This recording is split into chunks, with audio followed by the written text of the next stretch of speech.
फहकुम बैनहुम बिमा अंज़लल्लाहु इलैक। ए कायनात के इमाम सरवर कौनैन मुहम्मदुर रसूलुल्लाह सल्लल्लाहु अलैहि वसल्लम, जो अल्लाह ने आप पर नाजल किया है, इसको अल्लाह की जमीन पर अल्लाह के बंदों पर नाफिज कर दो, इसको कायम कर दो।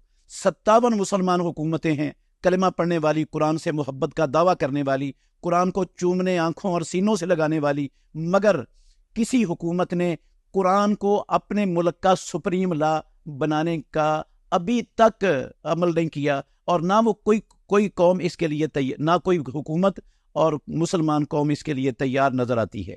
इनको चाहिए यह था, जिसका हुक्म अल्लाह ने नबी को दिया, मोहम्मद रसूलुल्लाह सल्लल्लाहु अलैहि वसल्लम जिसके पाबंद थे, अल्लाह के नबी, आखिरी नबी ने जो काम किया वो तो सारे मुसलमानों को करना चाहिए था। मुसलमानों ने किया ही नहीं सिरे से आज तक।